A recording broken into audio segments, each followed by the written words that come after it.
how this is going to look. I know how this is going to sound. I don't care.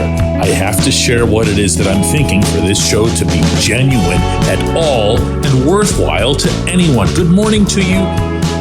Good Thursday morning from New York. I'm Dejan Kovacevic of DK Pittsburgh Sports, and this is Daily Shot of Pirates. It comes your way bright and early every weekday. If you're into football and or hockey, I also offer daily shots of Steelers and Penguins in the same place that you found this. Mets 9, Pirates 1. The final score isn't the issue. Bailey Falter pitched fine again. All he gave up was a 2-run homer to our old friend Starling Marte, who, by the way, hit that home run off a curveball, something he hadn't done in 4 years. So what Falter came through with was pretty much what you've been getting from him all along since that debacle of a first inning in Miami. And after that, it just doesn't matter because they're not hitting and they don't hit. And I don't have too many other ways to bring this subject up. I know it comes up all the time on this show. I know I spent probably a third of the off season on various subjects that had something to do with this. But when you see the team have productive games early in the season, you want to believe. I want to believe. I'm sitting here ready to give credit not only to the individuals going into the box, but also to the individuals instructing, advising, or even just providing stats and video work for them. I'm ready to do that. I am eager to do that. I'm not on some kind of crusade. But when it doesn't happen, or when you look at the first 2 weeks of this season and you say, well, they've scored a pretty decent amount of runs there. And you see that in some cases they're top 10 in this or top 10 in that.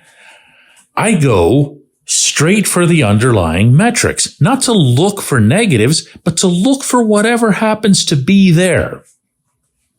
And when I get there, I find a batting average on balls in play of 375, which is so abnormally, grossly high that it is a literal mathematical impossibility for that number to not get back to where it belongs.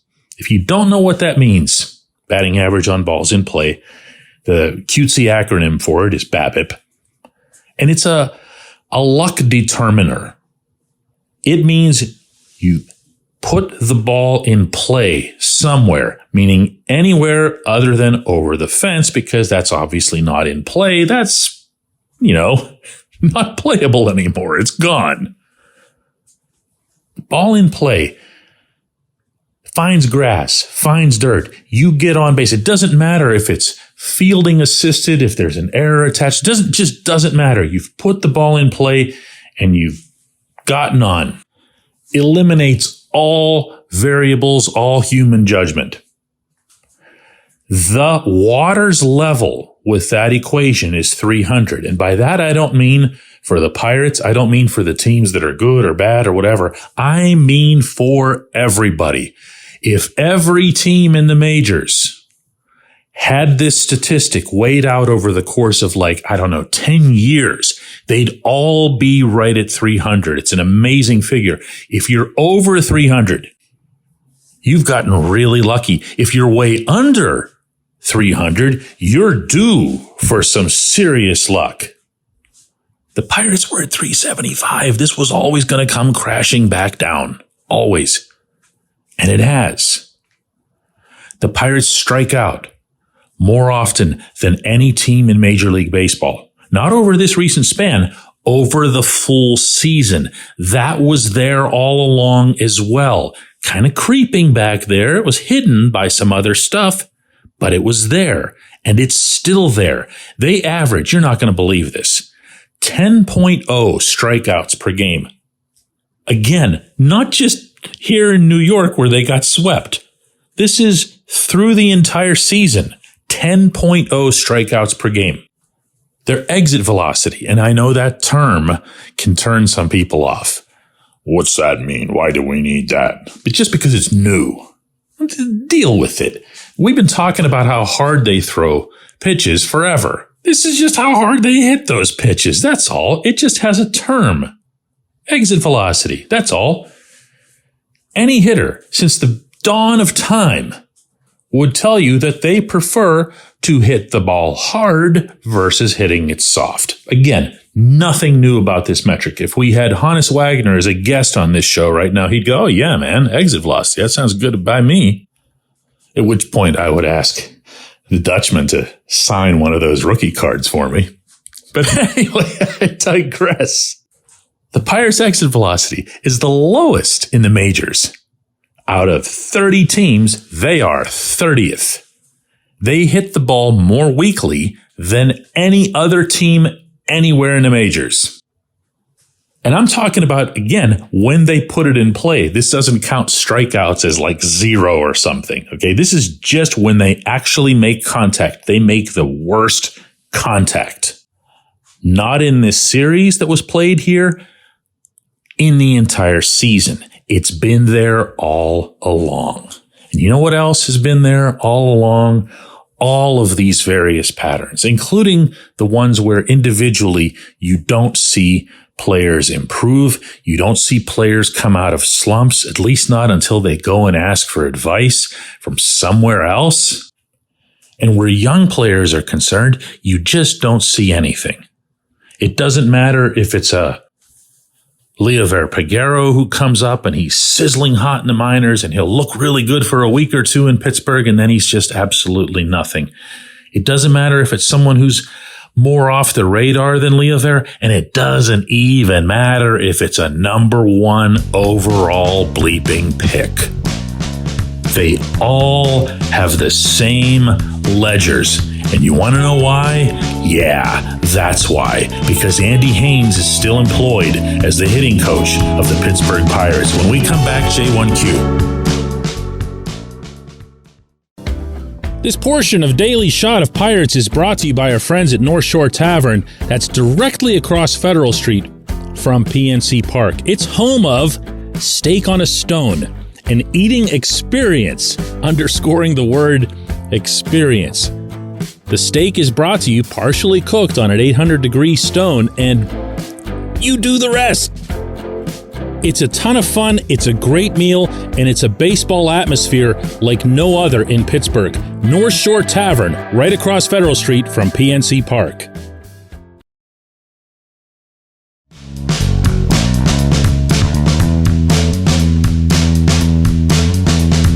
Today's J1Q comes from Alexander. Not surprisingly, it's on the same subject. By the way, in this series, just so you don't think that strikeout statistic I shared with you was some sort of outlier, the Pirates struck out 30 times. They played 3 games here. They struck out 30 times. This is what they do. They strike out 10 times a game. And this is okay with the people running this franchise. Alexander asks, so many people right now, DK, aren't doing their part at the plate. Why wasn't Andy Haynes fired like last August? Alexander, to give you the proper answer to your very fair question that I'm sure you knew would be well received on this program, I have to tell people who don't already know this, because this is important, that the Pirates in this moment have 2 hitters that they can really count on in that lineup. And I'm talking about just on an everyday basis. And you know who they are. One's Brian Reynolds and the other's Brian Hayes. What people who might be new to baseball, and I'm always trying to respect that on this show. I don't assume everybody's been following either the Pirates or the sport forever. What they might not know is that Key wasn't this. Even a year ago, there were all kinds of questions about Key, especially about his offense. I don't think anybody's ever going to worry about that glove. And then one day, Key got into contact with John Nunnally, who was the hitting coach with AA Altoona. Nunnally, of course, was also a former big league ball player, most notably with the Reds. And Nunnally gave him some tips, gave him some advice. They continued to have conversations. Most of this, I'm told, was through text, but there was also some in-person interaction, which hilariously had to be done through some sort of subterfuge or behind the scenes and not known to anybody. Because that's just not okay, I guess, in the Ben Cherington culture for whatever reason. I wasn't about to say baseball culture, if you thought. No. In normal, healthy environments, the hitters are encouraged, no, urged to find help wherever they can. They're a little bit more careful about it with pitchers. But with hitters, it's like, no, just get it from anywhere. The year that Adam Frazier made the run at the batting title, he was still in Pittsburgh. He went to his dad. His dad found something that he was doing a certain way, that he was holding his hand on the bat that didn't align with the way he used to hold it in high school. He tells Adam this. Adam goes on this ridiculous tear the year he went to the All-Star game. But this is different. This wasn't a dad. This wasn't someone with whom you'd be in regular contact. This was someone within the organization. And oh no, something was broached. And something was broached in a way that would make the major league hitting coach look bad, and in turn would make the Pirates brass look as if they're employing maybe the wrong person as the major league hitting coach. The season doesn't even end, and Nunnally's fired. And nobody anywhere denies that Nunnally was fired for that reason. Now, I could do the next 20 minutes of this show, stretch this out forever, and tell you the what that's involved in this process, but you just heard the why. You heard it lived out. Cherington made a decision that for whatever reason he feels as if he has to live and die by, meaning both Haynes and, of course, pitching coach Oscar Marin, who's obviously having a much, much better start to his season than Haynes is. I'm not sure why that is. As I see it, if you're the GM, you're running baseball operations, what's so bad about firing a hitting coach? Everybody does this. Ask the Brewers. They fired Andy Haynes. I appreciate the question. I appreciate everybody listening. Daily Shot of Pirates, and we're going to do another one of these when I get back home tomorrow.